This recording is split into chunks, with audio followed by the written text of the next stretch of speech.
Good afternoon. The Public Safety Committee will now come to order. Madam Clerk, will you please call the roll? Alderman Oldenburg, Present. Alderwoman Clark Hubbard, Alderwoman Velasquez, Alderwoman Sanye, Present. Alderman Aldrich, Present. Chair Narayan, Here. Alderwoman Clark Hubbard, President Green, Present. Alderwoman Clark Hubbard, Alderwoman Velasquez. We have 5 present. We have quorum. Thank you. With that, I will entertain a motion to approve the minutes from Thursday, July 10th, 2025. So move. Second. All right. That's been moved by Alderman Aldridge, seconded by Sonier. Madam Clerk, would you please call the roll? Alderman Oldenburg, Aye. Alderwoman Clark Hubbard, Alderwoman Velasquez, Alderwoman Sanye, Aye. Alderman Aldrich, Aye. Chair Narayan, Aye. President Green, Aye. Alderwoman Clark Hubbard, Alderwoman Velasquez. We have 5 aye votes. All right. With that, we've sustained the motion to approve the minutes of Thursday, July 10th. We'll move forward to board bills for review. In front of us today, we have Board Bill 33. With that, I'll recognize Alderman Devote on Board Bill 33.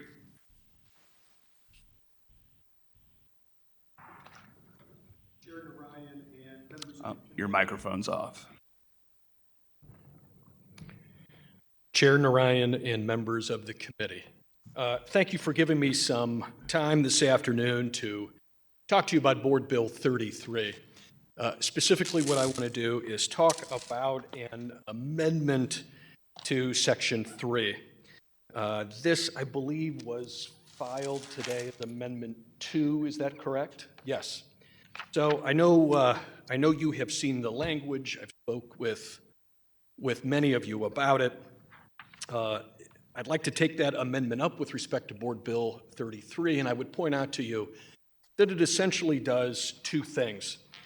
It talks in terms of requiring the sheriff to submit submissions of requisitions pertaining to necessary expenses to the comptroller, and providing with that submission a written explanation as to how the requisition goes to is necessary to the conduct of the office's business. Secondly, it requires a monthly written report to 2 committees. As it is now written, it requires a report both to this committee, the Public Safety Committee, but also the Budget Committee, with respect to expenses that had been incurred the previous month, as well as contracts entered into. So I know that we had a tremendous amount of discussion about the bill in general, and this last time around, I want to respect your time. That is the presentation about now calling Amendment 2 to Board Bill 33, and of course, I am here to answer any questions. Also, Casey Milberg from the Mayor's Office is present to the extent that anybody has questions of that office. Director Milberg, would you like to say anything?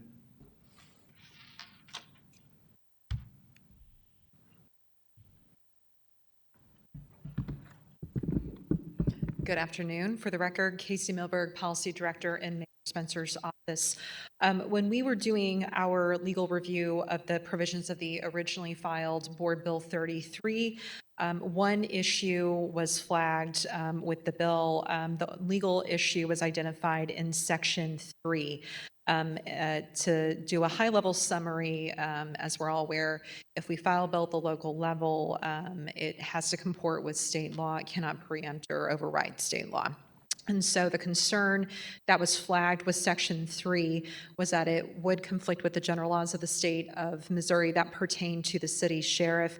And so the recommendation was to bring that into compliance with the provisions of state law.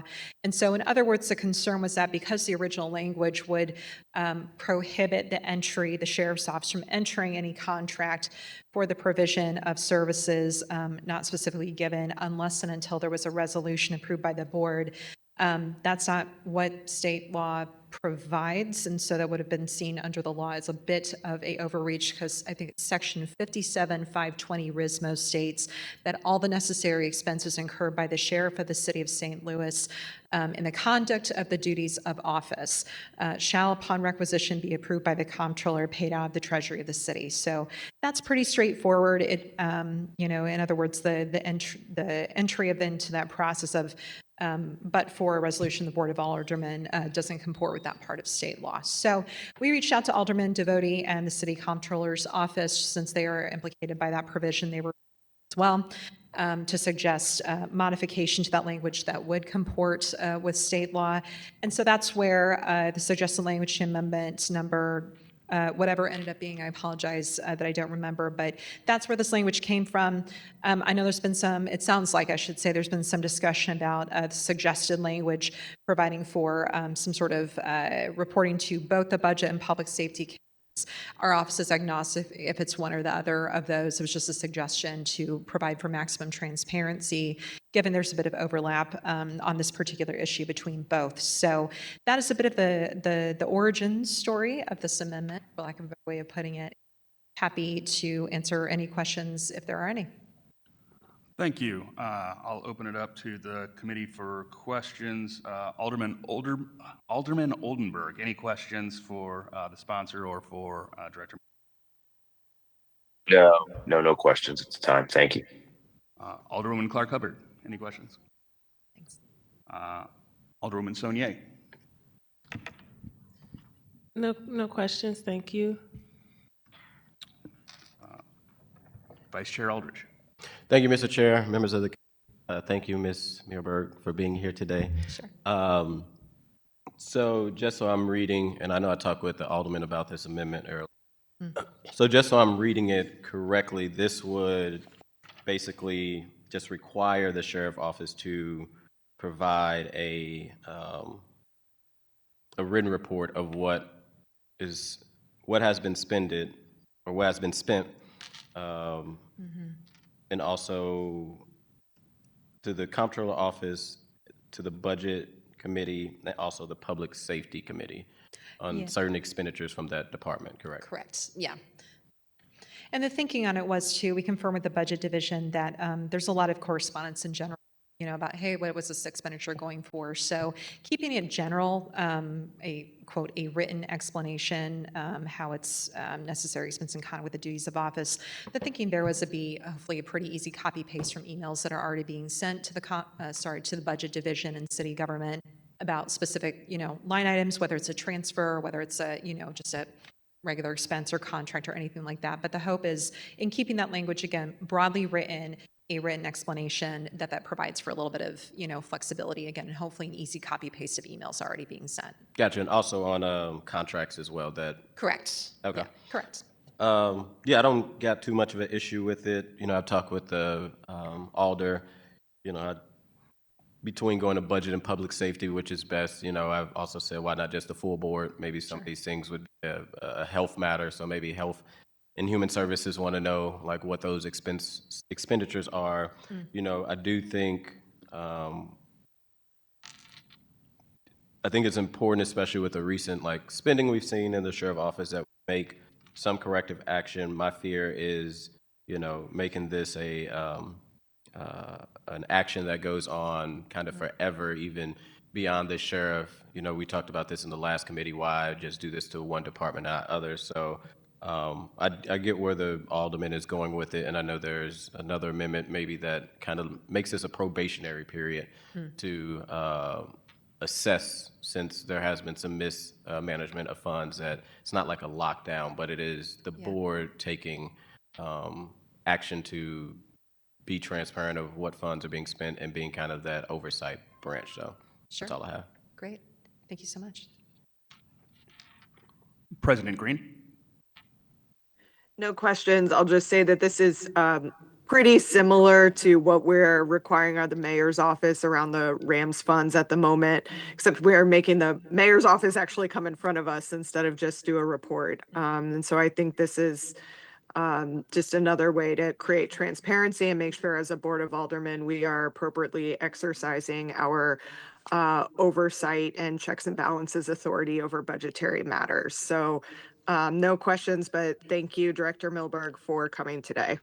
Sure thing. Thank you, President Green.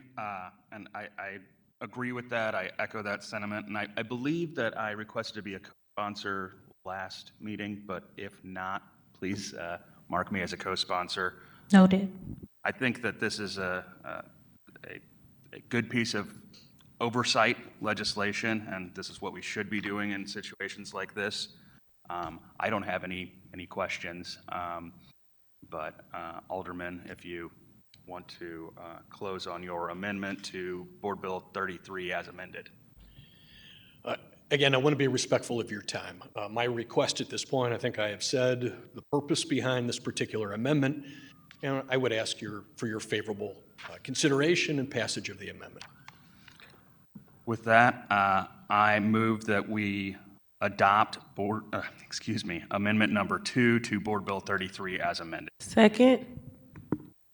It's been moved and seconded. Madam Clerk, will you please call the roll? Alderman Oldenburg. Aye. Alderwoman Clark Hubbard. Aye. Alderwoman Velasquez. Alderwoman Sanye. Aye. Alderman Aldrich. Aye.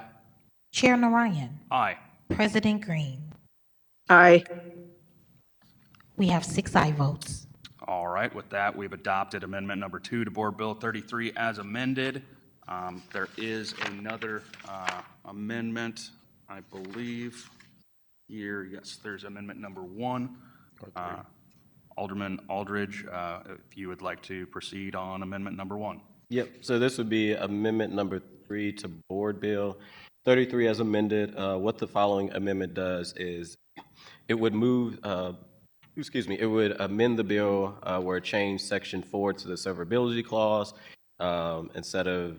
section 4 instead of being the severability would be section 5, the emergency clause would be section 6, and we would be adding a new section into section 4, having a sunset clause where after 12 months, the section 4 that exists that allows for the reporting from the Comptroller's office to the Budget Committee and also to the Public Safety Committee, after 12 months, that part of the legislation would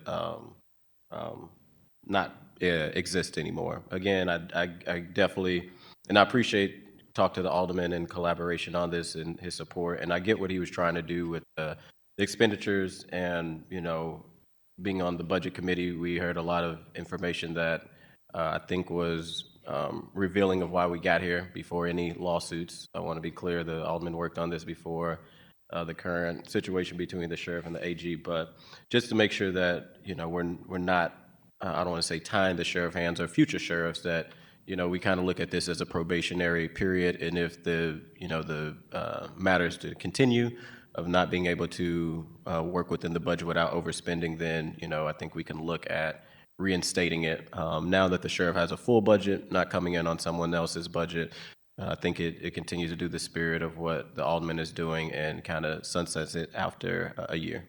And with that, I would open up for any questions. All right, thank you, Alderman. Alderman Oldenburg, any questions on amendment number, we said 3? On amendment number No. 3? No. Thank you. Alderwoman Clark Hubbard. No question. Alderwoman Saunier.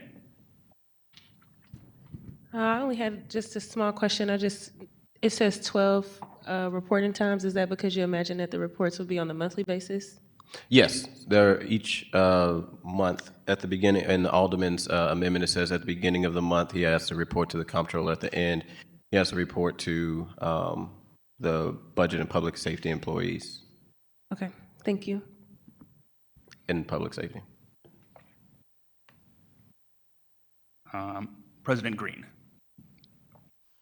No questions. I think it makes sense to make it time limited like this. And thank you, Alderman Aldridge and Alderman Devotee, for working collaboratively to figure out a solution. All right, thank you. I don't have any questions. This, I do think makes some sense here. So with that, I will move that we adopt amendment number 3 to Board Bill number 33 as amended. I'm sorry, the amendment is number 2. You had an amendment number, your amendment is number 1, correct? Yes, but we adopted, so last meeting we adopted one amendment, which was the alderman's. Today we just adopted a second amendment. This would be a third amendment to the bill. The amendment on here says 1, but Okay, because the way we have it in this drive is that we only have 2 amendments. And so we have amendment number 1, which is yours. so I'll make I'll make the motion that we adopt amendment number 1 to Board Bill 33 as amended. Second? Previous roll. Hearing no objection to previous roll, we've adopted amendment number 1 to Board Bill 33 as amended. We now have Board Bill number 33 as amended in committee in front of us. I think before we vote on it, would we have anyone signed up for public comment?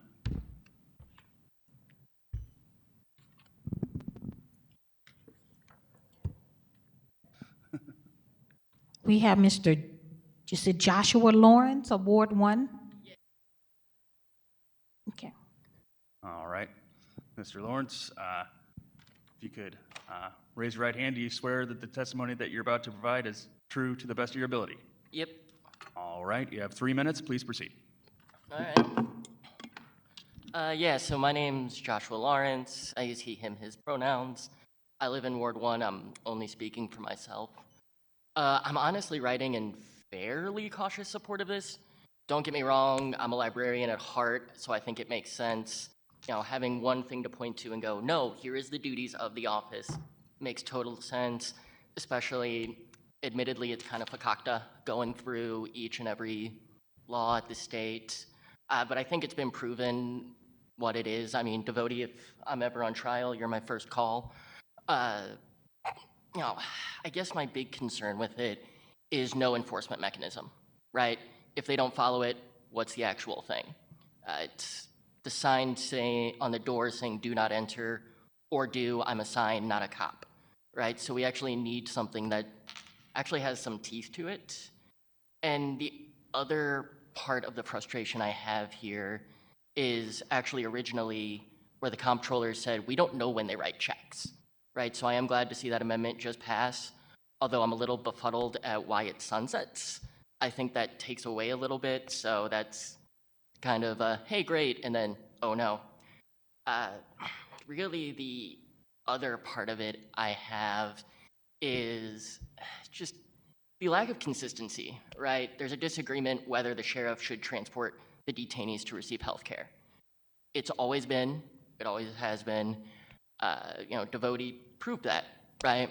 So I guess my big thing is it's like running a bank and then being like, wait, we have to count money here, right? Like, no, you should know your job, especially if you're running for it, on expanding the office. You know, not doing that is a problem, whether it's through incompetence or malice. And the other thing that really kind of disillusions me was last meeting trying to get that off, right? You know, we can scream, shout, say healthcare is a human right, which we absolutely should. It is a human right. Human rights are non-negotiable, even in case of detainees. And we also have to look at our material benefits of the decisions we make, right? So if we say, hey, they don't actually have to, you have to get to healthcare to have healthcare. To say that it's not somebody's responsibility to take you, especially with no plan to change it, is a denial of that human rights. That's just plain and simple. I know we've always said human rights, but that decision is against that, and that is malicious. So really, I would just say, get the enforcement, then vote yes on it. You know, we all have passion. Regain that passion that you have for those human rights and pass it. And that's all. Thank you. Next, we have Mr. David Mason.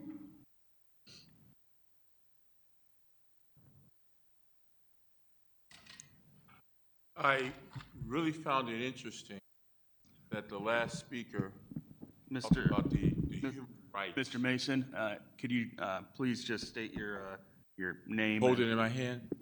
I'm sorry? Oh, my name is David C. Mason. All right. My occupation is sheriff's attorney. All right. And And I'm speaking. Yeah, do you're you right. swear or I affirm that forgot. the testimony that you're I about just to give is rolled right to the in best on of your ability? I certainly do so swear. All right. You have 3 minutes. Please proceed, sir. I want to speak particularly to the comment that fellow citizen just made about the human rights of prisoners, because he's absolutely correct about that.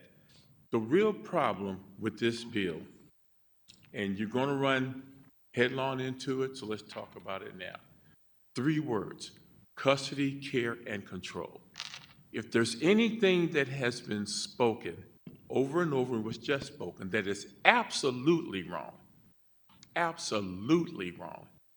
the custody and care and control of prisoners does not reside with the sheriff of City of St. Louis. It does not.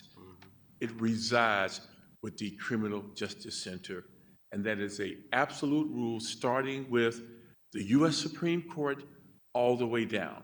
In fact, the National Institute of Justice, in speaking on this matter, recently said, maintaining the health and safety of incarcerated persons and ultimately reducing the mortality rate is a complex and challenging task, albeit one that should be at the core of the correctional mission. Prisons and jails have a constitutional obligation to care for the incarcerated population and ultimately most forms of mortality within correctional facilities which are preventable. Now, I could cite a whole bunch of case law. I could. But it is a duty of the CJC, not the sheriff, to provide health care. If you were to pass this bill, he asked the situation, what would happen if they didn't do it? Very good question. Because I wonder about the 59 or 60 people that I've heard people make reference to in saying, well, the sheriff refused to take them. And nobody asked, well, what happened to them? Did the CJC just let them rot in their jail cells? I doubt seriously if they did, because I have an answer to the young man's question. If the sheriff simply didn't do it, what would happen? There would be a class action lawsuit against the city, because every lawyer who handles these cases knows that the duty lies with the city. And the lawsuit would say, well, the sheriff didn't take them.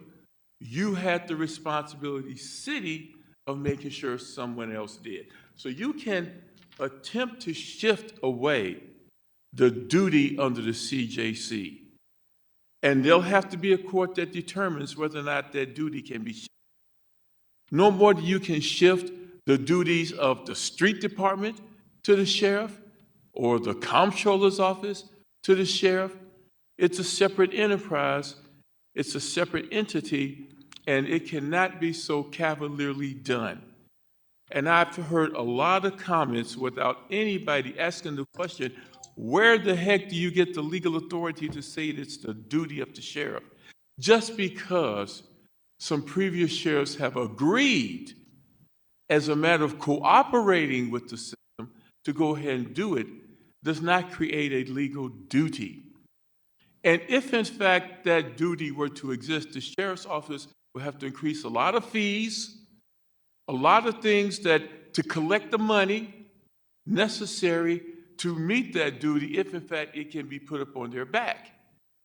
If you're going to put that duty on the back of the sheriff's office, you would then be harming and engaging in an inhumane activity if you did that and left the sheriff with no ability to transport these people to their health and mental health care. And when they sue, it will be against the city.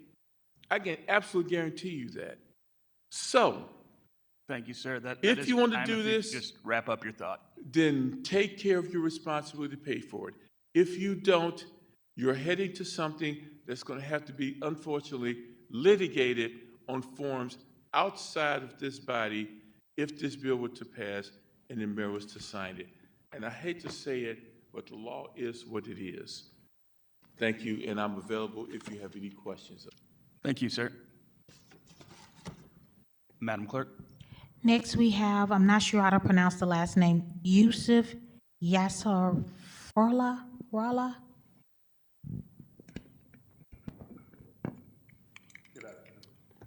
Could you state your name for the record, sir? The microphone. Oh, I'm sorry.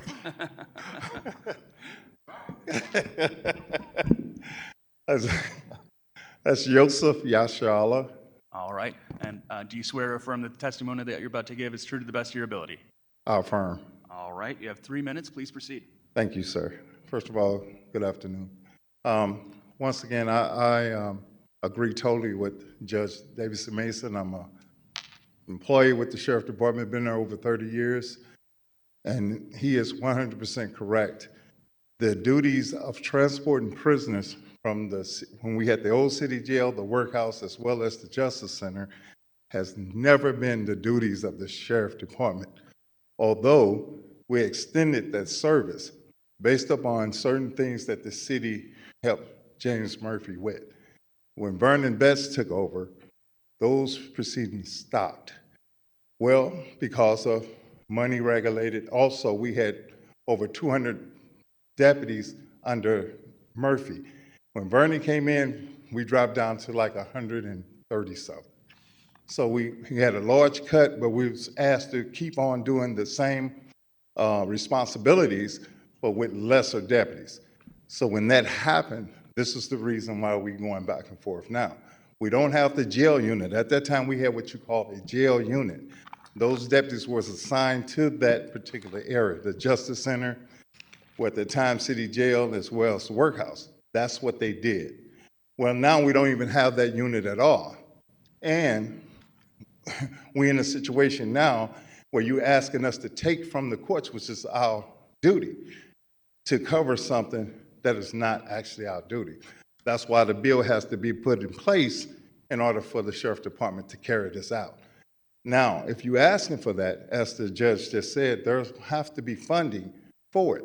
And we're going to have more deputies, as I asked for it in the last meeting. So I believe that we have to be transparent. We have to let the public know that this had never been the actual sheriff's job. And we have to stop saying that, because I have people walking up to me saying, wait a minute. They saying that this was you guys' job, and that's not true. That's not true. We took on the responsibility based upon things that we worked out with the city. Now, we have a new city. Even Tashara, at the time when she was mayor, we agreed to certain things. She's no longer mayor. We have Kara Spence, Mayor Kara Spence, I'm sorry. We have her now. So what happened to those ideas? What happened to the 25 deputies? So all that stuff that went down the drain, and now you guys are asking us to take on something we actually don't have the manpower to do. It's just like the judge said, asking the street department to do police work. It's not going to happen. It is nothing but a disaster waiting to happen. Thank you for listening. Thank you. That will be all. All right. With that, is there any further discussion from the committee? Sure.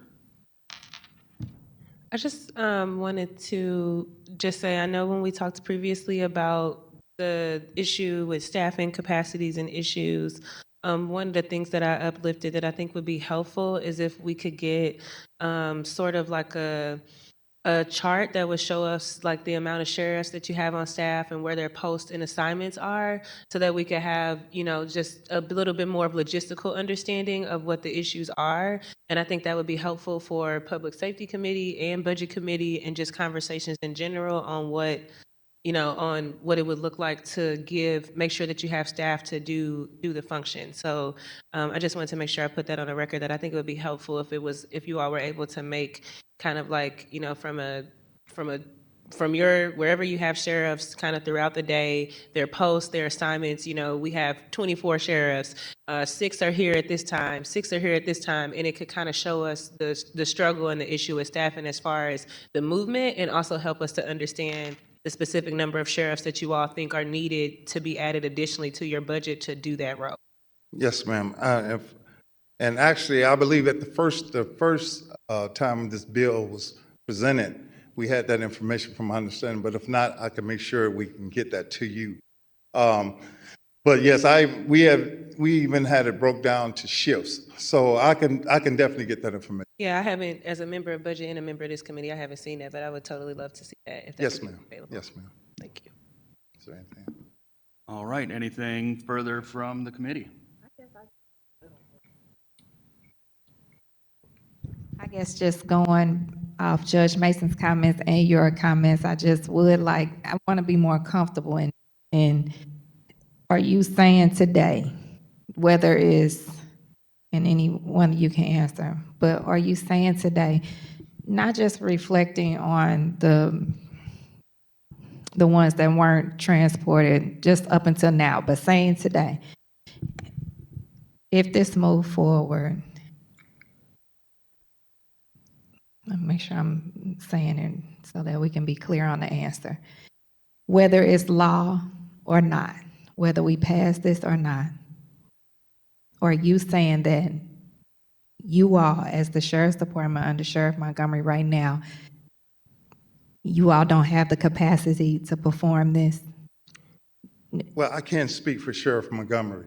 Not speaking for him because it's not necessarily speaking for him, I'm just going by the comments you just made. Yes, ma'am. You were saying that, there's a capacity issue. And Yes. Judge Mason said that there's legal ramification or Yes. issue with it. Yes, So ma'am. I'm just saying, Yes, you, ma'am. in this administration that's why I said that, because we know that there wasn't these challenges before. Yes, In this administration under Sheriff Montgomery, that you all do not have the capacity to do this? Yes, ma'am. What I'm saying to you, right, we don't have the manpower. We really just don't have the manpower for what you guys are asking us to do. But if we have to be forced to do it, something's going to get neglected. And so we want the board, as well, we want it on record. So when it does happen, we'll know who to turn back to and say, this is why this happened. Because we explained to them we don't have the manpower. We just don't have it. It's just like corrections. That's what I heard a young man speak, and he was saying that's not true. It's obvious that he don't understand corrections because that's what they do. They transport prisoners. Always had. But the problem is they are running short. If I'm not mistaken, they got so many slots open where they need more correction officers. That's the reason why they putting it on us. Y'all have to do it. Well, we are short as well, And if you guys saying, hey, you guys have to do it, allow us to hire more deputies to at least get the job done. That's what we need. Hire us more. Allow us to hire more deputies. Give us more slots. But you guys saying no, you can't even have the deputies. So how are we gonna get it done? You tying my hands and then telling me to do something at the same time. Okay. And then the other question I had then to that, and then I'm only going by what I've heard Sheriff Montgomery say and others say. So when or maybe this is a better question, in comparison, in the past administrations and now under Sheriff Montgomery touts that he is, for the first time in so long, fully staffed or has the he's said these things in the media. Yes, he has. So in comparison to the other administrations that have had maybe less and were able to do it, you still feel like at your capacity right now that you all cannot do it? And I think that when Sheriff Montgomery made that statement, he was saying to the capacity of the deputies that we had, that Vernon did not hire. He's at that capacity. But actually be at the capacity of the Sheriff Department itself, no, we don't have enough deputies. We have deputies now on outside services. The outside service deputies unit is low. It's very dangerous to have one person out there in this day and time riding around trying to serve subpoenas, do putouts or mental health pickups, things of that nature.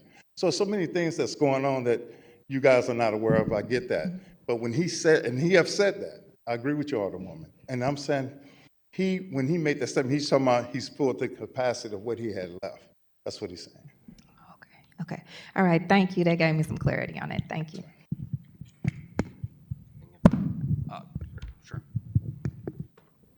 Thank you, Mr. Chair. I would just, I think, echo something that the Alderwoman from the 7th said. You know, we have, being the chair of budget, and I know I'm going to be working with my sister on this, but I think what's going to be important as this legislation move, you know, it is potentially voted out of committee today. The board doesn't go back to September 12th, is getting those hard numbers of what the jail unit needs.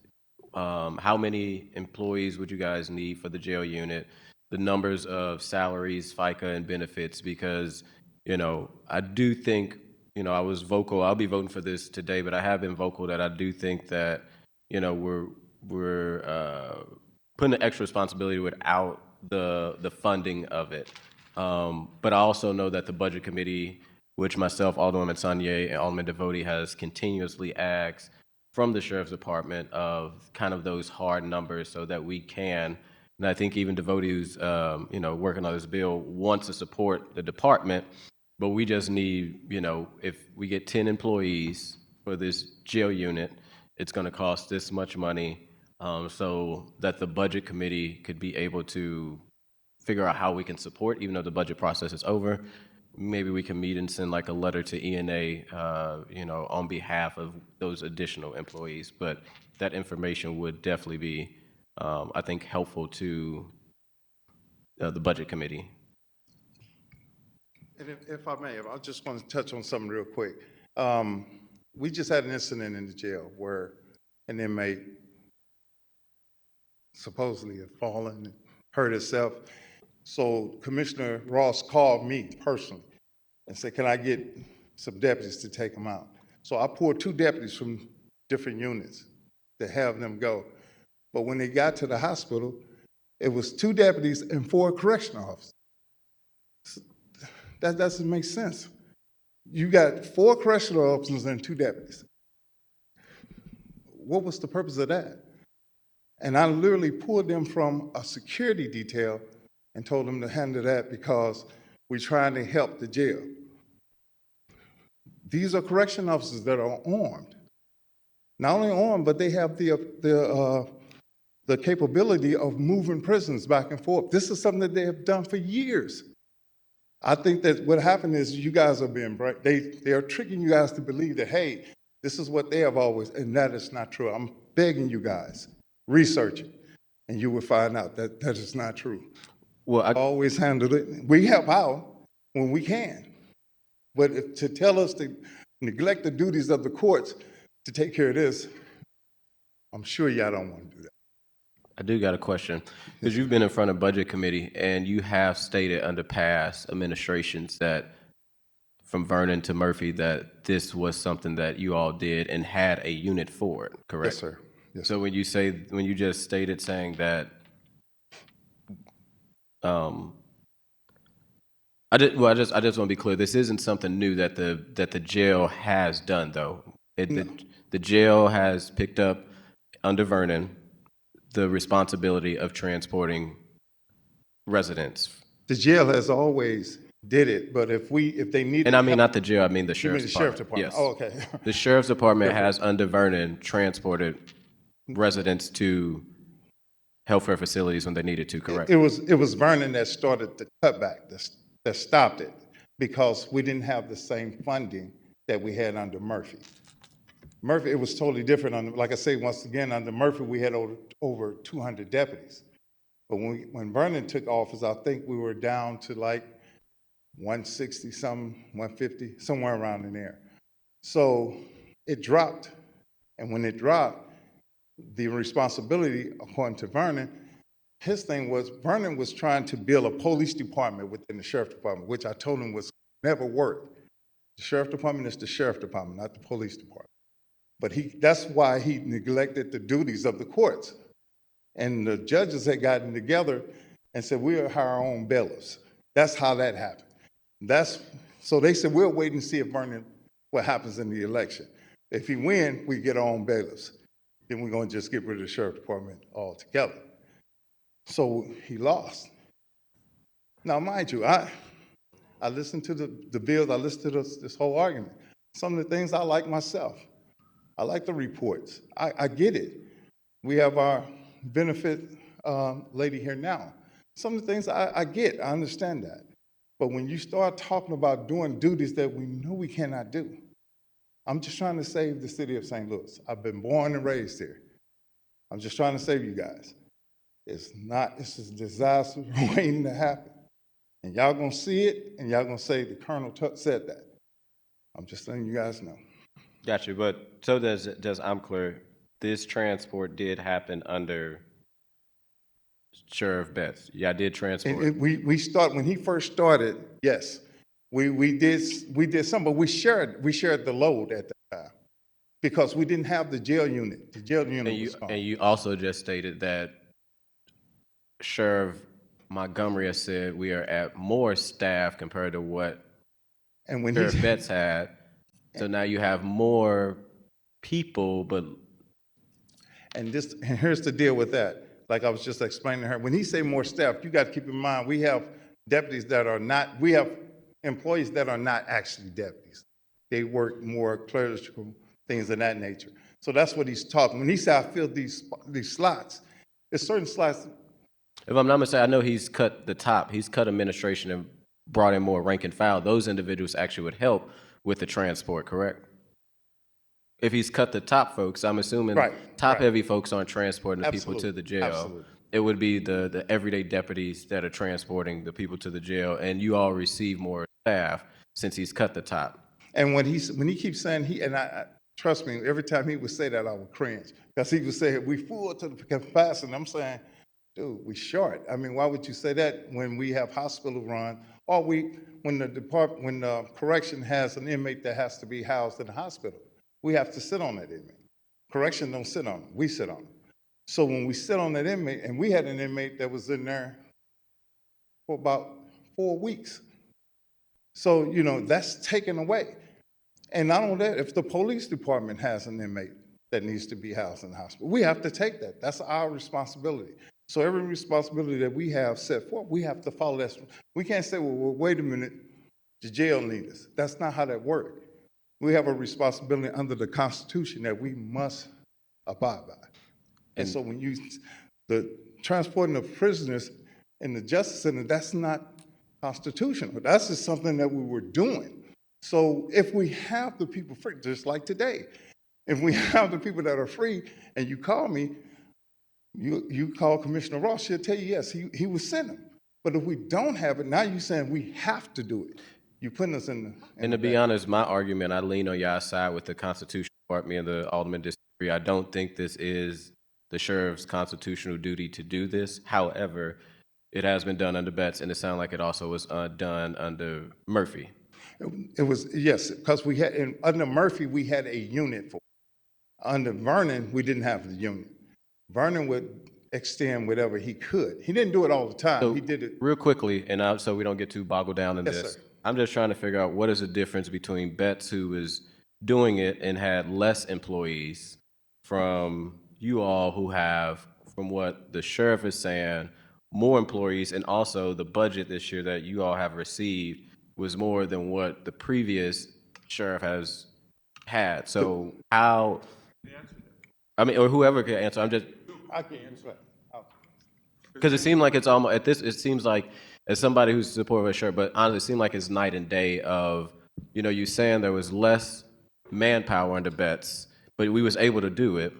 But we have more manpower. I got you, Judge. I got you. The inside ball. Let me finish this point. Right. But now there's more manpower and there's like no transport. All right, here it is. Vernon Betts fought with the judges all the time to the point that he yanked security protecting jurors, judges, and staff and put them into transport so that he could please his relationship with the mayor's office. Now, that caused the kind of controversy to the point that the judges were ready to start looking at what fees can we impose, what can we do that we can hire our own building security and just ignore the sheriffs. That's where that controversy came from. And if you want to recreate that controversy, you can do it. It's not going away. It's not. And when it comes down to, all these 59, 60 people that, well, the sheriff refused to take them. Haven't heard a single one of you ask the question, what did the city do with those poor people? I haven't heard any of you ask that question. I've heard the media ask that question. And if the answer is nothing, you got a real legal crisis on your hand. And if the answer is they dealt with it, then how is it they were able to deal with it? How is they were able to deal with it if the sheriff wasn't doing it? So this is real stuff. This is not going away. So if you want to tell the sheriff, ignore the courthouses, go ahead and do it. And the circuit judges, I guarantee you, they'll get together and do whatever they have to do to try to protect the people coming to those buildings. But when Alfred came in, he said, okay, I have to staff and protect the two buildings. And when he came and told you he was fully staffed, he meant for those two buildings. And I really have an issue with people using his words against him like that without looking at what the underlying facts are. But it's going to come back on you. He meant we were fully staffed in terms of the duties of the sheriff in protecting the security of the two main courthouses and now at the juvenile court. That's what he meant. And I think I got my answer. All right. I got it. And I'm just going to close it here because, I got the utmost respect for you, Judge, but also want to be very clear.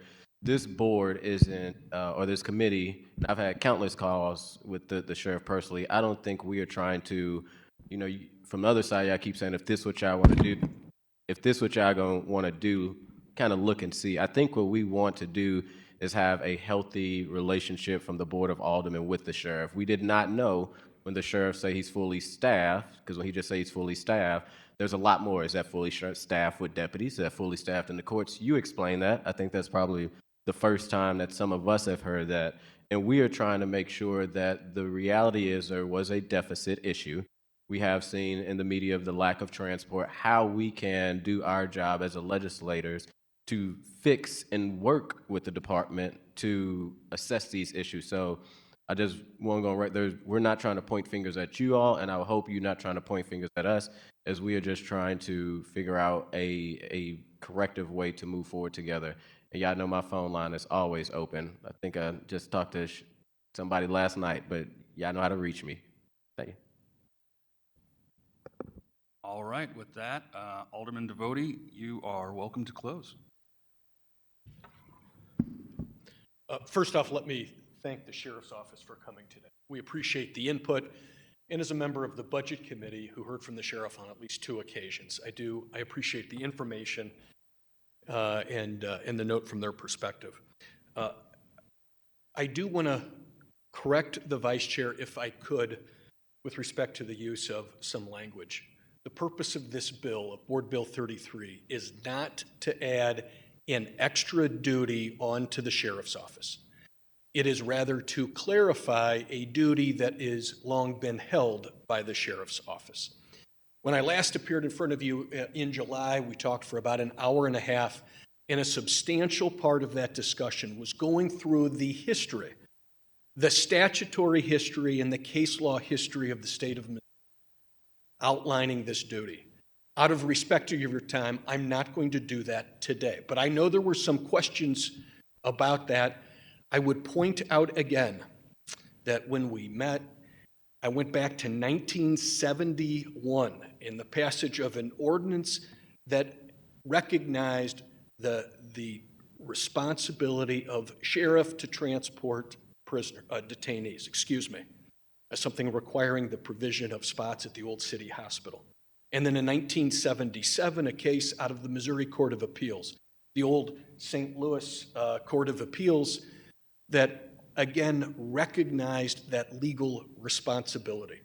So not to pick on you, but this is not the addition of a new responsibility. This is to clarify an existing issue that we have and that we've had for some time, at least since January. I would also point out that this, in the 2 recent sheriffs, was a responsibility that was just done. We just heard about that. And the purpose here, again, is not to pick on the sheriff. I want to say that again. It is not to pick on a sheriff. but it's to make crystal clear the clarification of that responsibility so that we don't have 58 or 59 or how many ever detainees either we had as of when we talked in July. And then the last point I want to make is to the extent that we talk about personnel, and I think this goes to Part 3 or Section 3 of Board Bill 33, to the extent that there is an issue with deputies, having enough deputies to do this duty. I'm a practical guy, and my practical suggestion to the office would be cut out the extracurricular contracts. Right now, the sheriff has a contract, multiple contract with the St. Louis Treasurer's Office. We heard about the contract in the Public Utility Committee about providing deputy service at various parking garages.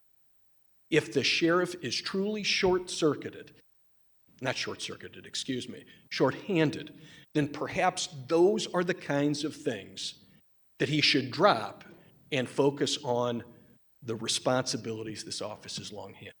Again, that's my practical response.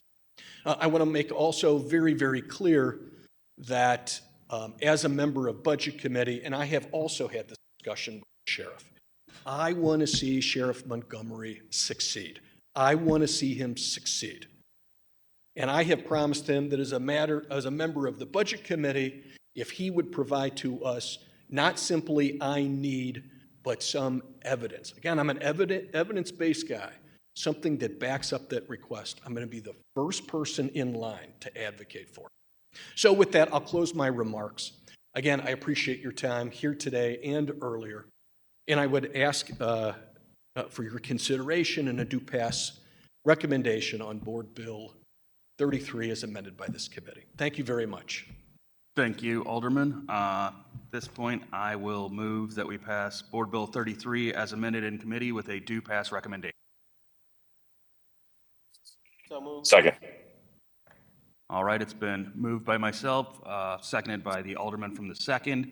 Madam Clerk, will you please call the roll? Alderman Oldenburg,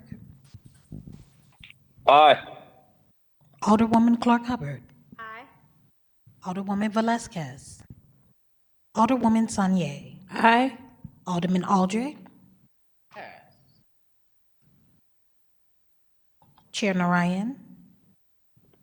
Aye. President Green. Aye.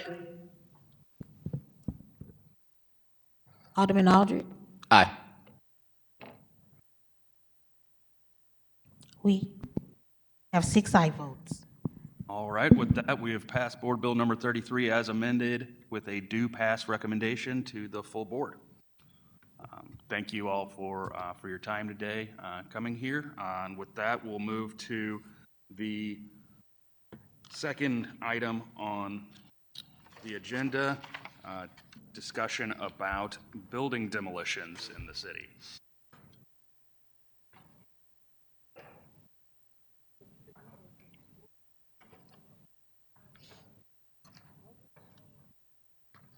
Yep.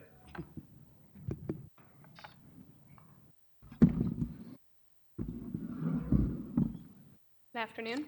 Good afternoon, and thank you for your patience while we were dealing with Board Bill 33 there.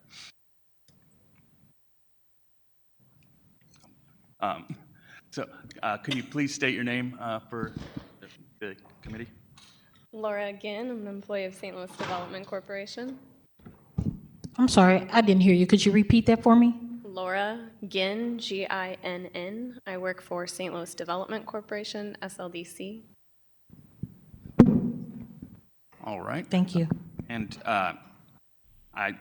the president's office, and I believe the president may still be on, had some questions, some discussion about demolitions in the city now, particularly since we're likely to see more demolitions. I know we previously passed board bills relating to lead abatement and asbestos abatement, and just seeing how both the contractors and the building division may be looking to police this moving forward as we see more demolitions happening to ensure the safety of residents.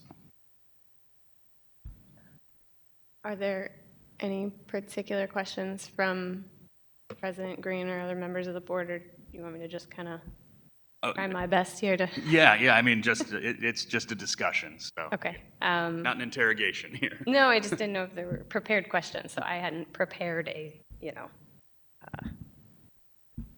Sure. Yeah. Okay. No, totally get it. All right, so a little context. So my role with SLDC is city vacancy strategist. So, and I've been with the city / SLDC since about 2016 in a variety of roles, but almost entirely involved around helping departments work together around some sort of project related to vacant properties.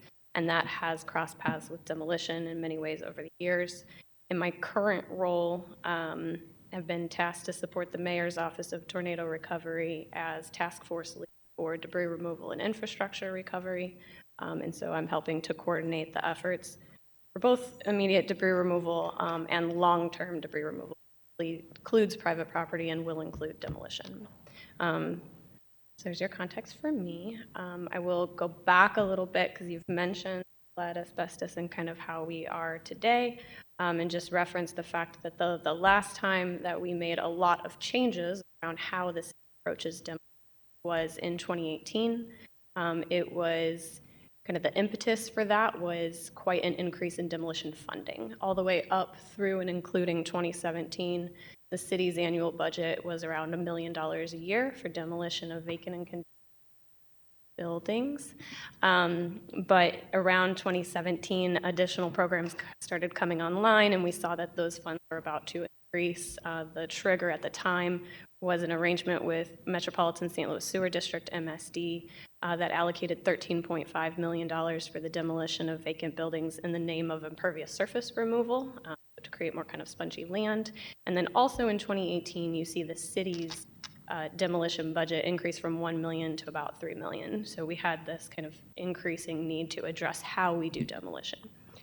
We brought in EPA, Missouri Department of Natural Resources, and some consultants and kind of went through an inspection of how we were doing demolitions at the time and kind of site tours with those experts. We did some orientations and trainings with demolition companies that are certified to do demo in the city, and the outcomes of that in late 2018 was a published revision of the city's demolition handbook and updates to associated ordinances. So that's when you see the requirement go into place that water suppression must be used at all times that dust is being generated on a site. That is not just the wrecking of the building, it is any activity that generates dust requires water suppression to keep that dust down. We also moved from a paper-based permit system to an online system using STL City permits that allowed us to better communicate across departments and with our utility companies and with contractors and kind of keep inspectors informed. And there were a couple other specs that were important at that time.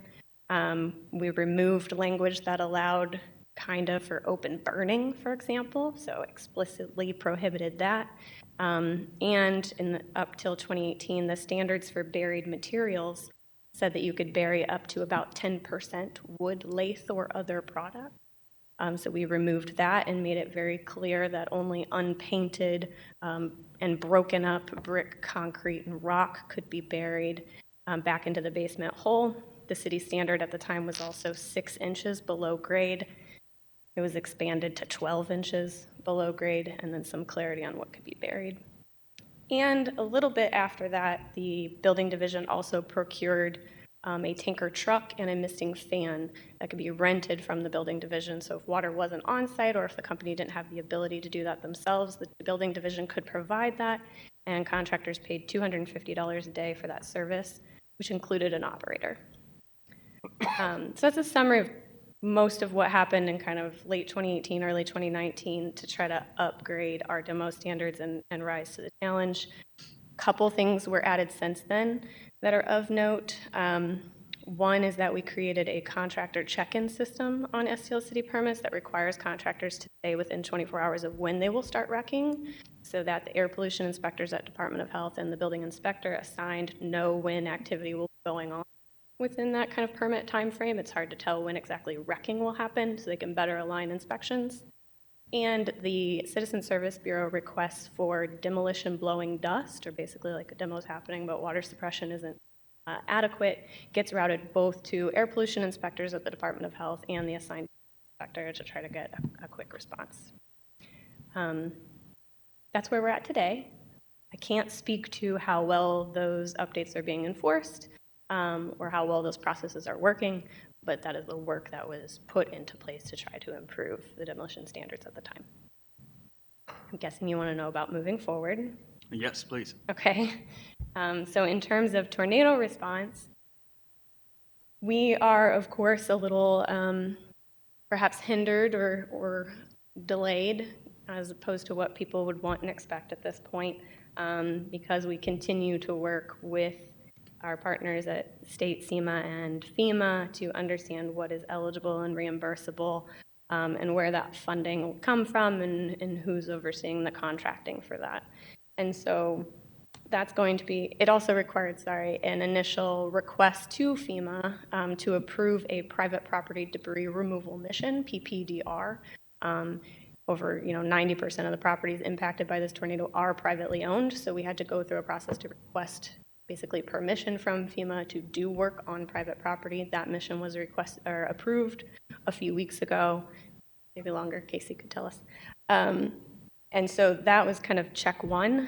The next step is that we have put in a request to state SEMA and to FEMA that the U.S. Army Corps support the city's mission in private property debris removal. This is expected to be a hundreds of dollars operation. We're not just talking about demolition, just all debris removal on private parcels, right? The hazardous trees that have fallen, fence damage, everything up to and including a building that needs to be demolished is expected to be a hundreds of millions of dollars operation that is not within the city's ability to fund or capacity or expertise to run contracts of that scale and at the speed that is required. So we have requested that the Army Corps support that debris removal mission and are waiting for an answer from FEMA on that determination. In the meantime, we are trying to move forward with emergency demolitions, and those have been identified as properties that are collapsing or collapsed onto an adjacent home or business. And if we don't hurry up and remove that threat, we risk further deterioration, to someone else's property. We had to secure some funding for that, work through what's going to be eligible for reimbursement later and what's not, and kind of change some of the contracting language and specs that we're using. And we've just started putting some of those properties out to bid in the last 2 weeks. The first 4 that are LRA owned are routing for execution as we speak. So we should see the first buildings start to come down tomorrow or more likely early next week. And are those, are those emergency demolitions, are they held to the same standards as a run-of-the-mill demolition? Yeah, let's come back to that. So the first 4 are just LRA, but I just want to note that there are most that are privately owned. And so on those, what we are doing is trying to lead with owner permission. So we're making every attempt to contact those owners, let them know that that demolition is available at no charge, no lien. They will still own the land and gain the kind of FEMA designated paperwork we need to move forward, which is called a right of entry, an ROE form. So we have begun owner contact. We have 1 right of entry for a private property so far that needs a demo and are continuing to try to get the rest. And then we'll be able to start moving on contracting some of those other buildings next week. So to how these emergency demolitions are being done, the most available form of funds to move on those was that funding pot I mentioned earlier from the sewer district. It's called the Urban Greening Program. We've been spending that out of LCRA over at St. Louis Development Corporation. LCRA is the holder of those funds in partnership with MSD. So that is the funding we're using for now for these emergency demolitions. There is not a lot to work with. Don't know how far it will get us. The reason that's relevant is because that funding is tied to certain demolition specifications. Those specifications state that all inorganic material has to be removed from the entire parcel, and that includes the basement. So if there are steps walkways, parking pads, fencing, secondary structures, and the basement itself. All of that is removed from the parcel. There's clean tested soil placed back into the basement to fill the hole, and then everything regraded and seeded from there. That's one piece. The other piece is because these are buildings that are already in such a hazardous condition, you can't safely enter them to do an environmental inspection and see if there's any asbestos containing material inside and then kind of proceed from there, which is the standard process. You inspect, determine if there's not any potentially hazardous materials, you can proceed per normal. Otherwise, you have to abate and remove those materials and then proceed with demolition. For these properties, most of them do not allow that opportunity. They're too unsafe to enter.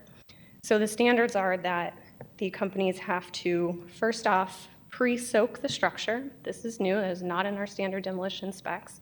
So somewhere between 6 and 10 hours before they start the wrecking activities, they have to completely soak the structure, and ideally inside as well. It's called a wet-wet demo, which is where you pre-wet. And then when they do the wrecking and drop the structure, basically they have to drop anything that's still standing within 48 hours of the contract notice to proceed, and then fence around it. That's step one. Anytime they do any of this work, they have to have a Missouri asbestos certified supervisor on site, and they're basically looking for and sifting through that kind of rubble as they go to find any potentially hazardous materials. And they're also, of course, applying water suppression throughout any of that to keep everything wet and any dust from spreading. Another component of that, so you have the pre-wet, you have the wetting while wrecking, you have a certified asbestos supervisor on site, and you also have filter socks placed in kind of water inlets, storm drains basically, anything that's kind of downstream to collect any of that potentially hazardous water, and then that filter sock gets disposed of as if it's asbestos containing. That's the main part there. Then of course if they find any materials, those have to be separately in line trucks into an asbestos facility and take those materials. So it's pretty different than your standard demo in a lot of ways, in that nothing can be buried, that nothing can be left on site, and this kind of heightened protections around ensuring we're able to identify any hazardous materials and remove them properly and keep dust spread from the neighborhood. And is there, I'm all for, asbestos remediation and lead remediation. Is there a reason that part of the contract is removal of everything? Yeah, that's tied to the funding source. So Okay. the sewer district funding, when we set up that program in 2017 and determined the standard contract specifications together, that funding is to remove impervious surface across the city and allow more open land to absorb water into the ground and keep it out of our storm drains and keep kind of overflow in our storm combined sewer system. And so that's because of the funding source. It's also a national best practice. So if you think about, I don't know how yet we'll be proceeding with the remaining demolitions, somewhere between what I've described of the MSD funded specs of complete removal and the city standard by ordinance, which is unpainted brick and rock can be buried 12 inches below grade. Somewhere between that will be what happens moving forward. The challenge that we see with burying materials is the hindrance to redevelopment for that owner or the next owner. So whatever we bury in the ground, someone has to remove someday. And so even though it costs quite a bit more to do it during demolition, it's going to save and make that development more likely moving forward. And so we have to balance that increased costs with that, more likely to be developable. Sure. I know in my neighborhood, you can put a shovel in the ground without hitting old bricks and things. So I'm definitely familiar with that. So we have, to recap, the long-term private property demolition still in the works with FEMA and potentially Army Corps of Engineer. In the meantime, we're using this funding source to do those emergency properties as quickly as we can. There is another component to this, which is that there's another pot of demolition funding with the St. Louis Regional Crime Commission and the Missouri Department of Economic Development, the DED demos. And that is for LRA buildings only, but it does come into play in tornado response. And that is because FEMA will only reimburse for demolitions that were not condemned and not hazardous prior to the tornado. So any building in LRA's inventory that was already condemned prior to the tornado, or where we have documentation that was already hazardous, even if it wasn't condemned, and the tornado isn't really the reason that it needs to be demolished, those will not be fundable by FEMA and will be channeled into that DED and Regional Crime Commission program, and can be demolished through that pathway. So LRA is working hard with DED and Regional Crime Commission to get that stood up. They need some advanced funds to be sent over to LRA to get that moving, and as soon as that happens, we'll see kind of an increase in at least the LRA demolitions as well, while we wait for the longer term plan. Makes a lot of sense. Very informative. Does anyone else have any questions? Can I tell you one more thing? First of all, I want to take probably not enough time in the world to thank you. Laura, you have, before the tornado, you were an invaluable resource to me as an alder, always answering my call, always meeting me at properties and teaching me the process on what it looks like in long term and the different ways that we can treat the vacancy in a lot of the areas that, again, this is prior to the tornado, that we were experiencing, and we were doing some great work. So I thank you for that. Now, that Band-Aid has clearly been ripped off in some of the areas that we walked alleys in before. So I thank you for the intentional effort. I thank you to whoever even knew to put you in this place where you are now. And I hope that nobody makes you feel like you're being taken for granted. Because again, I'll be the cheerleader that you need and you know that. I'm gonna say it publicly, and I'm not gonna ask you to answer questions, but a lot of those things that you said in the neighborhoods that I represent, I haven't seen ever. And so I did take some notes just so that I can share with my constituents about the not just the pre-wedding, but the wedding that comes when they drop the buildings. Just so I'm clear in my notes, is there any wedding that comes after, like when they're stacking the bricks on the pallets or anything like that? Should they still be doing any wedding? And this is something that I'm taking right back to my neighborhood organizations, because I have a lot of areas that are gonna have whole blocks be demolished. And so if you can just give me some clarity on that, if not now, something that I can take back to the neighborhoods. And on the private, the no charge, and then no liens, is that the compassionate demolition programming? Yeah, under this first phase for the emergency demolition, yes. And are you all picking those or selecting those buildings, or can a neighbor or a property owner present their building to you all for that program? So we receive those mostly through the CSB requests for demolition or for compassionate demolition. And sometimes through other platforms, they all go into one hopper, and then they get reviewed to see if they fit the requirements for this limited first round funding that we have, which is an immediate threat to an adjacent home or business. And then if it meets those criteria, we can go ahead and move forward, ideally with the contracting. There are many requests that are terrible, are fully collapsed or at risk of collapsing, but their collapse wouldn't hinder another structure, impact another structure, right? There's enough distance, and so they're not emergency at the time, so there's a little complicated on that, but we are receiving them through CSB, through Alders, through anyone. They come from many angles, but primarily through Okay. Through the CSB, I want to make sure you said they come, okay. And then the evaluation on that, because I'll say as we go into 11 weeks and as I'm still on the ground in my community, some that may not have looked like that on May 17th, 18, 19, now going on 11 weeks, tomorrow absolutely look like that. So what's the turnaround on the evaluation? Like, are you all going out weekly or just the evaluation's not even the hardest part. It's contacting the owner.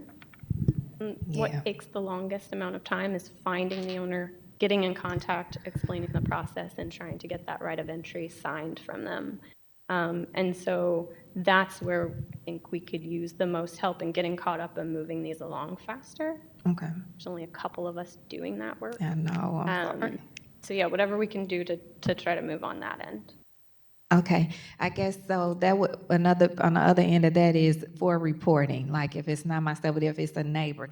And with some of the stuff that you mentioned, I said I've never seen or even heard of, like filter sock and I just haven't seen it. I mean, quite frankly, they come over sometimes in the middle of the night and take buildings down, you know. So now I see why, or on the weekend, on a Sunday, you know, or something like that. And now I see why.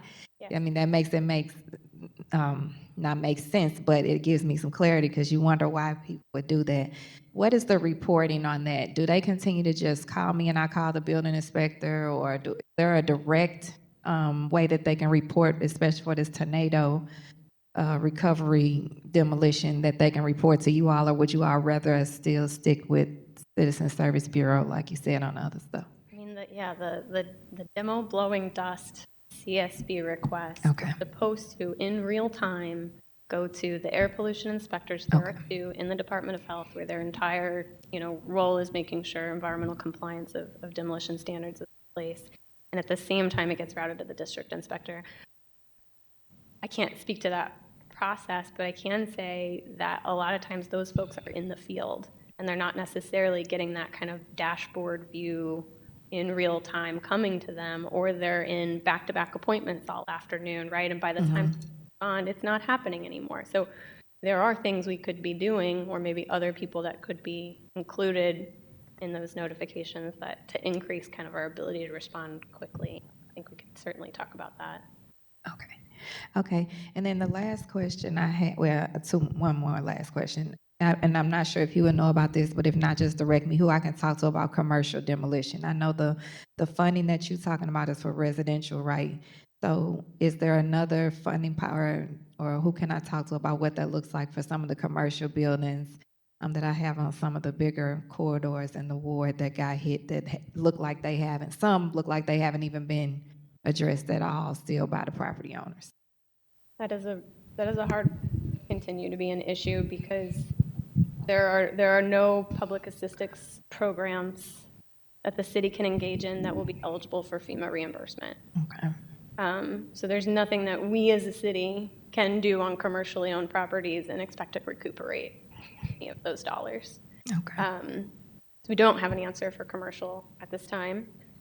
I want to go back to this is the confusing thing. You're saying, I see some that adhere to the standards and some that don't. And one of the challenges here is that we have so many different types of standards happening. We have our minimum city standard, which is, certain things can be buried 6 inches below grade. Water has to be applied to any activity that generates dust, which might not necessarily be palleting of bricks, but it can include, even scooping into a truck and the wrecking itself. That is required, period. It doesn't matter who paid for it, where the money is coming from, whether it's the owner doing it. That is city ordinance requirement for people's public health and safety. But then on top of that, you have these different types of projects and different people that initiated them, resulting in different standards. So right now we have individuals who are hiring demolition companies themselves, and that is fine. And they pull the permits and they engage in the work, and that work has to meet those city minimum standards. And they get assigned inspectors. But then you have, like I mentioned, the emergency demolition program funded by the sewer district with an entirely different set of standards. And you can recognize those because they'll have yard signs that say emergency demolition and have the STL Recovers logo. But if you don't see that, then that's a different one. And then when we start using the DED and Regional Crime Commission for LRA demos, that's a slightly different standard as well. And so we have at least 3, already different ways of doing demo. And so how do you know if what you're looking at is meeting what's required and what isn't? What I can remind folks of is that at stlvacancy.com/demo, there are 2 interactive tools on that website. One is an interactive map of all demolition permits pulled in the city. And so that is automatically fed by city's open data from STL City Permits. So as soon as anyone, private owner or department, pulls a demolition permit, that shows up on the map. You can see who pulled it, who's the contractor, what they're paying, all of that is available. And then there's another form of that, which is an interactive dashboard where you can kind of break things down if you want to, get into the weeds on the data a little bit more. So that's what, that comes back to different funding sources and different types of permits. that makes sense. And so, but do all of them kind of have that timeline that you talked about? Because I know you said if they have within 48 hours, No, so there's different timelines too, okay? the demo signs that you'll see. Yeah. The one thing I did want to make sure to bring up today, because the question is kind of how do we ensure those standards are being met? How do we respond more quickly? Is that there is one thing that some folks have advocated for years that hasn't happened, which is dedicated inspectors just to oversee demolitions. Each demolition permit requires 4 different inspections. It is very difficult for the assigned building inspector to do their job of occupancy permits and building permit oversight, and then also be able to respond as needed and a minimum of 4 times for every single demolition permit.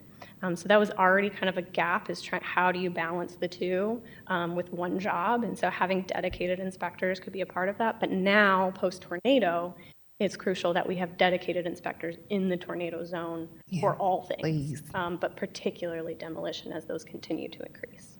And that's something we will be able to subcontract out additional layers of oversight and air quality monitoring as the numbers of demos increase, but we still need that city enforcement oversight that's dedicated to response. That's good. That's great. That's good to hear on my end, because I am very concerned and worried about, especially with the timeline, especially with the holding these companies and these demolition projects accountable, and the enforcement behind it. So one more thing that came up before I close out, the 48 hours and when they take it down, is there a timeline on when they have to have their debris cleaned up? Because I have seen where people just come take a building down and then they don't come back for weeks. Sometimes I had some that didn't come back, quite frankly, at all. For the ones that we're funding right now, the emergency demos that have the yard signs that say so, they drop the structure and fence it, and then they have 45 days to clear it. Most demolition permits issued have a 30-day window, but it's also within our city code that you cannot leave piles of debris on site for more than 6 business days. Oh, and there is a fine associated with that. So yes, that is something we could dig into more. Okay. All right. Well, again, thank you for taking the time out to be here. Thank you for answering these questions. And my last question would be is there anything that, even if you can't answer today, that we can do to help support you in the office and the work? You just said it's only a couple of y'all doing the work. So if there's any leg work or any help, that I can offer, I will, and I'm sure my colleagues would as well.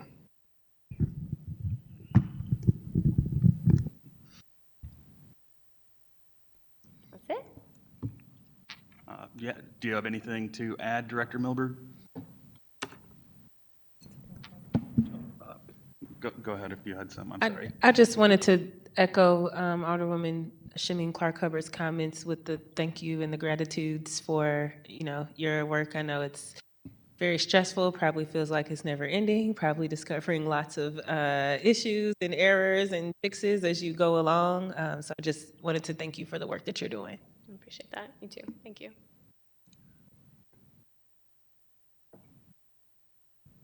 Hello again, Casey Milberg, Policy Director in the Mayor's Office. That was exciting. Hang on. We're committing to it. Mostly wanted to just go on the record with our office's thanks to Laura. I can remember, I think you were in the EOC pretty early on after the tornado. And, one of the very few bright spots, silver linings of this whole experience has been what a demonstration of the extraordinarily deep talent bench we have as a city government. And I think Laura's a tremendous example of that and has led it every step of the way with compassionate, smart, proactive, nimble expertise. And, we are very grateful to have her talent, to have her as an advocate for the city as we continue to work to try to get the Army Corps and FEMA's approval for a massive debris removal mission. We have over 1 million cubic tons of debris on private property within the tornado impact area.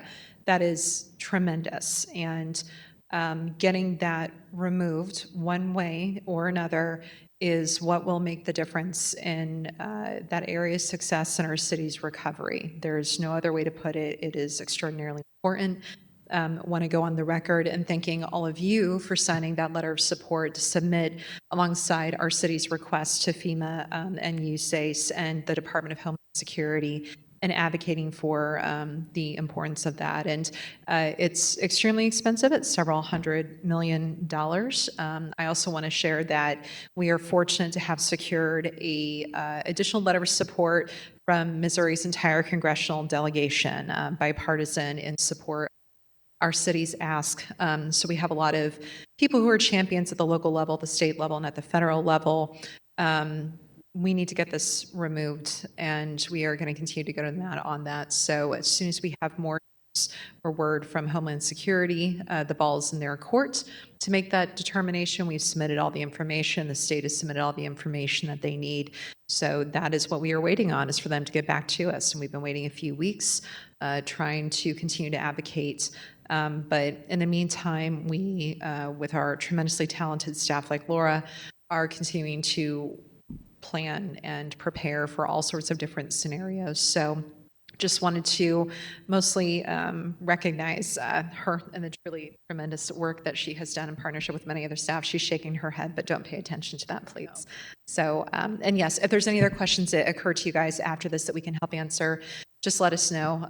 We know the businesses one is the tough one. But yeah, I'm happy to answer any questions you guys may have for the mayor's office on this one. Anyone have any questions for the mayor's office? No? Thank you. Thank you so much, both of you. You're welcome. It was incredibly informative, and you know, both the mayor's office and SLDC has been really helpful in letting us understand how these processes move forward so that we can let the citizenry know.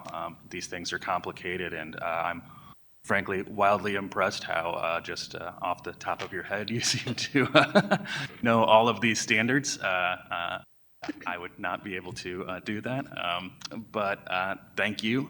And with that, unless there's anything further, we need to excuse Alderwoman Velasquez. Is there a motion to excuse her?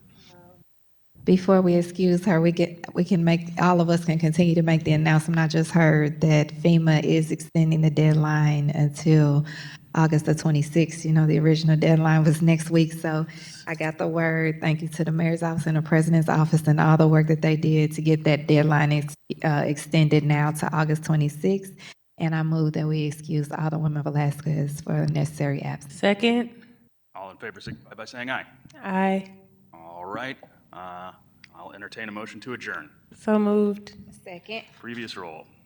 Hearing no objection, we stand adjourned.